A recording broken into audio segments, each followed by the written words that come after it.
5 عورتوں کو موت کے وقت تکلیف نہیں ہوگی۔ ایسے 5 عورتیں جن کو موت کے وقت تھوڑی سی بھی تکلیف نہیں ہوگی وہ خوش نصیب 5 عورتیں ہیں۔ بسم اللہ الرحمن الرحیم۔ 5 عورتوں کو مرتے وقت تھوڑی سی بھی تکلیف نہیں ہوگی۔ وہ 5 عورتیں کون سی ہیں جاننے کے لیے ویڈیو مکمل دیکھیں۔ نزاع کے وقت مسلمان کو جو تکلیف ہوتی ہے اس پر اللہ رب العزت کی جانب سے نیکیاں عطا کی جاتی ہیں، جیسا کہ سنن ابن ماجہ میں بروایت حضرت عائشہ رضی اللہ تعالی عنہ سے مروی ہے کہ رسول اللہ صلی اللہ علیہ وسلم ان کے پاس تشریف لائے، اس حال میں کہ ان کے پاس ان کا کوئی قریبی رشتہ دار موت کی سختی میں مبتلا تھا۔ رسول اکرم صلی اللہ علیہ وآلہ وسلم نے مشاہدہ فرما کر حضرت عائشہ رضی اللہ تعالی عنہ سے فرمایا، اپنے رشتہ دار پر غمگین نہ ہو، اس لیے کہ یہ اس کی نیکیاں ہیں۔ نیز حضرت عائشہ رضی اللہ تعالی عنہ ہی اس مضمون کی روایت ہیں کہ جب سے رسول اللہ صلی اللہ علیہ وآلہ وسلم کی وفات کی تکلیف میں نے دیکھی، اب میں کسی مسلمان میت کی حالت نزع کی تکلیف کو اس کے حق میں برابر نہیں سمجھتی۔ پس مذکورہ حدیث سے معلوم ہوتا ہے کہ نزاع کے وقت ہونے والی سختی مرنے والے کی بدعمالیوں کا ہرگز نتیجہ نہیں ہوتی۔ مسلمان کے حق میں اس پر اجر و ثواب اور گناہوں کی معافی کی ہی امید رکھنی چاہیے۔ ناظرین، 5 عورتوں کو مرتے وقت تکلیف نہیں ہوگی۔ حضرت سیدنا عثمان غنی رضی اللہ تعالی عنہ نے فرمایا تھا، دنیا میں 5 لوگ ایسے ہیں جن کو مرتے وقت تکلیف بھی نہیں ہوگی، ان کی روح آسانی سے نکلے گی۔ حالت نزاع میں انسان کی آدھی روح اندر ہوتی ہے اور آدھی روح باہر ہوتی ہے، اور بندہ تکلیف میں ہوتا ہے۔ اس وقت انسان کو پیاس اتنی لگتی ہے کہ انسان یہ چاہتا ہے کہ سمندر کا پانی پی جاؤں، اور اگر بالفرض ساتوں سمندر کا پانی وہ پی بھی جائے پھر بھی اس کی پیاس کبھی ختم نہیں ہوگی۔ روح نکلتے وقت انسان کو جو تکلیف ہو رہی ہوتی ہے وہ ناقابل بیاں ہے۔ حضرت سیدنا عثمان غنی رضی اللہ تعالی عنہ نے فرمایا، یہ 5 لوگ ایسے ہیں کہ انہیں مرتے وقت ذرا بھی تکلیف نہ ہوگی، یعنی موت آسان ہوگی اور بغیر تکلیف کے ہوگی۔ پوچھا گیا کہ جناب وہ کون سے 5 لوگ ہیں جنہیں موت کی سختی میں بھی نرمی میسر ہوگی؟ تو فرمانے لگے کہ سب سے پہلا شخص وہ جو اپنے ماں باپ کی موت کے بعد، یعنی ماں باپ کے مرنے کے بعد وراثت کا حصہ اپنی بہنوں کو پہنچانے میں جلدی کرتا ہے، یعنی وراثت کا حصہ اپنے بہنوں کو جلد اور بروقت پہنچاتا ہے۔ ایسا نہ ہو کہ بہن کے بچے بھوک سے بلکتے رہیں اور تم بہن کے حق پر قبضہ کیے بیٹھے رہو۔ بہن اس انتظار میں رہے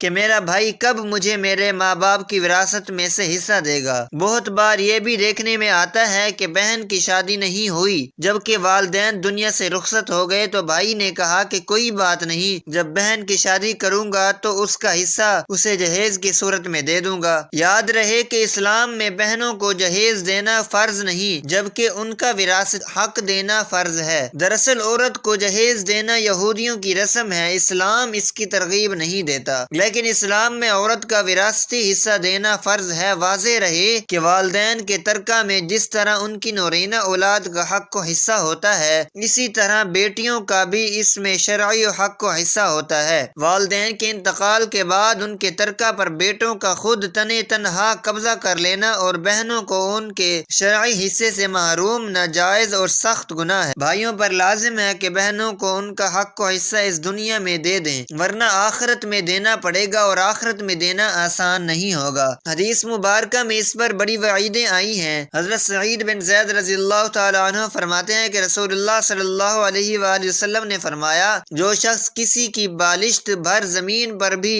از راہ ظلم لے گا، قیامت کے دن 7 زمینوں میں سے اتنی ہی زمین اس کے گلے میں توق کے طور پر ڈالی جائے گی۔ ایک اور حدیث مبارکہ میں ہے، حضرت انس رضی اللہ تعالی عنہ فرماتے ہیں، رسول اللہ صلی اللہ علیہ وآلہ وسلم نے فرمایا، جو شخص اپنے وارث کی میراث کاٹے گا، یعنی اس کا حصہ نہیں دے گا، تو اللہ تعالیٰ قیامت کے دن اس کی جنت کی میراث کاٹ لے گا۔ یاد رہے کہ جہیز کی رسم اسلام کی رسم نہیں بلکہ یہودی کی رسم ہے، اور اس کا بڑا نقصان ہے کہ جس طرح یہودی کی عورت کو بغیر جہیز کے کوئی شخص قبول نہیں کرتا تھا، اسی طرح آج اسلام میں بھی عورتوں کی شادیوں میں سب سے بڑی رکاوٹ جہیز ہے۔ غریب آدمی کی بیٹی بیٹھی بیٹھی بوڑھی ہو گئی کہ جہیز کا کوئی بندوبست نہ ہو سکا۔ اسی طرح اگر کوئی شخص یہ کہے کہ میں بہن کا وراثتی حصہ تو نہیں دے سکتا، البتہ جب اس کی شادی کا وقت ہوگا تو جہیز دے دوں گا۔ لہذا فرمایا گیا کہ بہنوں کو بر وقت حصہ دینے والے کی روح موت کے وقت بڑی آسانی سے نکلتی ہے۔ ایک عورت کا بھائی جب فوت ہوا تو اس عورت نے بہت اصرار کیا کہ مجھے بھی قبرستان میں لے چلو، میں بھی اپنے بھائی کی قبر پہ جانا چاہتی ہوں۔ خیر اس کے اس اصرار کو قبول کیا گیا اور اسے قبرستان میں اس جگہ لے جایا گیا جہاں اس کے بھائی کی تدفین ہونے والی تھی۔ اس کے دیکھتے ہی دیکھتے میت کو قبر میں اتارا گیا اور اس کے بھائی کو مٹی کے سپرد کر دیا گیا، اور دعا کی باری آئے تو تمام عزیز و اقارب کے سامنے اس کی روتی ہوئی بہن نے آسمان کی جانب اپنے ہاتھ اٹھائے اور آسمان کی جانب دیکھا، اس کا دل رو رہا ہے، آنکھیں چھم چھم برس رہی تھیں۔ اس نے ایک ایسی دعا کی کہ لوگوں کے مردہ ضمیر کو جگایا۔ روتی ہوئی بہن نے آسمان کی جانب دیکھ کر فریاد کی کہ اے میرے مالک، اے انصاف کرنے والے، آج میرا بھی انصاف کر دے۔ رو رو کر کہنے لگی، میرے مالک تم میرے اس ظالم بھائی کو اپنی رحمت سے دور رکھنا، ایسے دور رکھنا جیسے اس نے میرے والدین کی وراثت سے مجھے دور رکھا ہے۔ میرے بچے بھوک سے بلکتے رہے لیکن اس ظالم کو میرے بچوں پر ذرا بھی ترس نہ آیا۔ میں اپنے بچوں کو حرام جانور کا گوشت کھلانے پر مجبور ہوئی۔ میرے بچوں نے بڑی ہی غربت کی زندگی گزاری ہے، جبکہ میرے اس ظالم بھائی کو کبھی بھی حیا نہ آئی، کبھی بھی رحم نہ آیا کہ میں اپنی بہنوں کا وراثت کا جو ان کا حق ہے اسے ادا کر دوں۔ اے میرے مالک تو آج انصاف کر دے، اور جس طرح سے اس نے میری وراثت کے حق سے مجھے دور رکھا ہے اس طرح تو اسے اپنی رحمت سے دور کر دے۔ تو ناظرین، صرف ایک لمحے کے لیے دل پر ہاتھ رکھ کر یہ سوچو کہ جب تم اپنی بہنوں کو ان کی وراثت کا حق ادا نہیں کرو گے تو کیا تمہاری بہنیں تمہارے لیے مغفرت کی دعا کریں گی یا جہنم کی دعا کریں گی؟ بہن کے لیے ظالم بن کر مرو گے یا مظلوم بن کے؟ ناظرین، بہن کا حق کھانا ایسا ہے جیسے خنزیر کا گوشت کھانا۔ دوسرا، وہ شخص جس کی روح مرتے وقت بڑی ہی آسانی سے نکلے گی۔ فرمایا کثرت سے صدقہ کرنے والا شخص، یعنی ایسا شخص جو اللہ اور رسول اللہ صلی اللہ علیہ وسلم کی رضا کے لیے اپنے مال و دولت میں سے یوں صدقہ کرتا ہے کہ جب وہ اپنے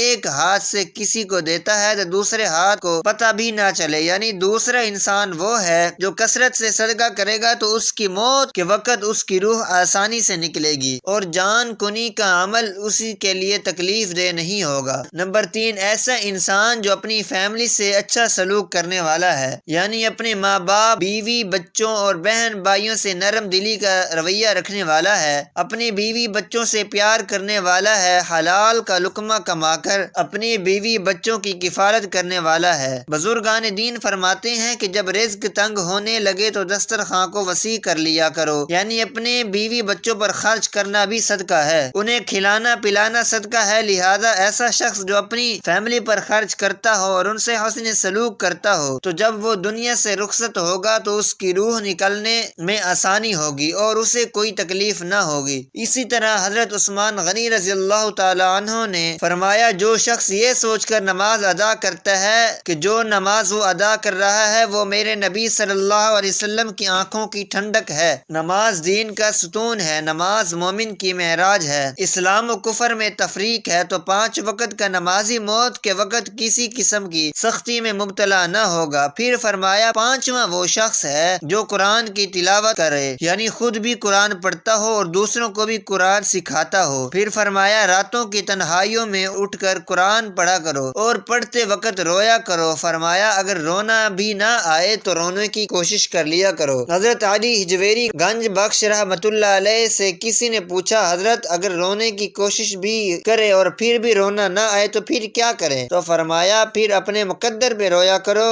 کیا تم اتنے سنگ دل ہو گئے ہو کہ تمہاری آنکھیں آنسو نہیں بہاتی؟ عائشہ صدیقہ رضی اللہ تعالی عنہ کہتی ہیں کہ جب سے انہوں نے اللہ کے رسول صلی اللہ علیہ وسلم کو موت کے وقت درپیش سختی کا منظر دیکھا ہے تب سے کسی کی آسان موت پر خوش نہیں ہوتی اور آسان موت نصیب ہونے کی تمنا بھی نہیں کرتے، کیونکہ وہ جان چکی تھی کہ نہ تو موت کسی ہونے والے کے برے انجام کی دلیل ہے اور نہ آسان موت کوئی عزت افزائی کی بات ہے۔ اگر سچ مچ ایسا ہوتا تو اللہ کے رسول صلی اللہ علیہ وسلم کو آسان سے آسان تر موت نصیب ہوتی۔ یہی وجہ ہے کہ نہ وہ موت کی سختی کو ناپسند کرتی تھی اور نہ کسی کی آسان موت پر خوش ہوتی تھی۔ موت کی سختی کے بارے میں حضرت عائشہ رضی اللہ تعالی عنہ سے روایت ہے، آپ رضی اللہ تعالی عنہ فرماتی ہیں کہ میں نے رسول اللہ صلی اللہ علیہ وسلم کو حالت نزع میں دیکھا، آپ کے پاس پانی کا ایک پیالہ رکھا ہوا تھا، آپ صلی اللہ علیہ وسلم اس میں ہاتھ داخل کرتے